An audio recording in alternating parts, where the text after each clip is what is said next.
जैसा कि मायोपिया के बारे में हम लोग जानते हैं और ये कैसे सही हो सकता है, पर अब हम लोग जानेंगे हाइपरोपिया के बारे में। सिंपल वर्ड्स में हाइपरोपिया मायोपिया का अपोजिट ही है। हाइपरोपिया को फार साइटेडनेस भी कहते हैं। इसमें दूर की वस्तुएं साफ साफ दिखाई देती हैं पर पास की वस्तुएं धुंधली दिखाई देती हैं, क्योंकि इसमें लाइट रेटिना पे ना फोकस होके रेटिना के पीछे फोकस होता है। उस कारण से इमेज का फॉर्मेशन भी रेटिना के पीछे होता है। तो जैसे मायोपिया में आईबॉल का साइज बड़ा होता है, उसके ही उलट हाइपरोपिया में आईबॉल का साइज छोटा होता है। उस कारण से हाइपरोपिया में डिस्टेंस भी कम हो जाता है लेंस और रेटिना के बीच का, एक नॉर्मल आई के मुकाबले। उसी कारण से इमेज का फॉर्मेशन रेटिना के पीछे होता है। और जैसा कि मायोपिया का करेक्शन कॉन्केव लेंस से किया जा सकता है, वैसे ही हाइपरोपिया का करेक्शन कॉन्वेक्स लेंस से किया जा सकता है।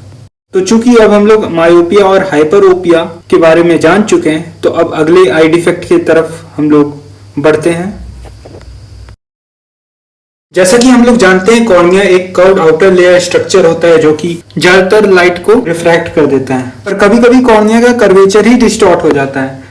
कॉर्निया का मिडिल पार्ट का इलोंगेशन हो सकता है, जिसके कारण इमेज का फॉर्मेशन अलग अलग जगहों पर होता है रेटिना पे। इस कंडीशन को हम लोग एस्टिग्मेटिज्म भी कहते हैं। अब क्या होगा अगर कोई पर्सन इस कंडीशन से सफर कर रहा है? तो इस कंडीशन में लाइट एक पॉइंट पर फोकस नहीं होकर बल्कि अलग अलग पॉइंट्स पे फोकस होता है। ये रेटिना के आगे भी फोकस हो सकता है या फिर रेटिना के पीछे भी फोकस हो सकता है।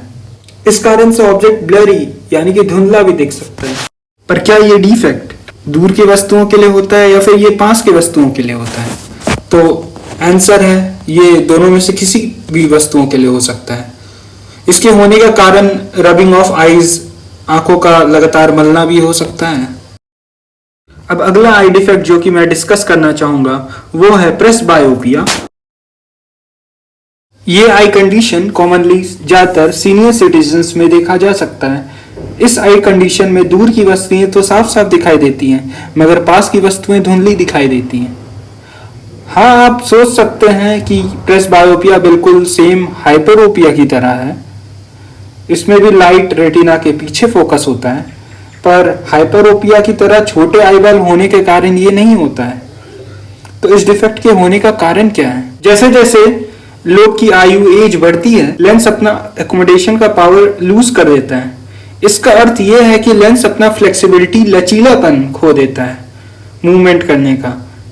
इसी के कारण लेंस अपना फोकल लेंथ एडजस्ट नहीं कर पाता कि पास की वस्तुएं देखी जा सकें। जैसा कि आप लोग जानते होंगे, नॉर्मल आई के लिए मिनिमम डिस्टेंस किसी ऑब्जेक्ट और आई के बीच कम से कम 25 सेंटीमीटर का होना चाहिए, परंतु प्रेसबायोपिया में ये डिस्टेंस 25 सेंटीमीटर से भी ज्यादा का होता है। पास की वस्तुएं इस आई डिफेक्ट में धुंधली दिख सकती हैं।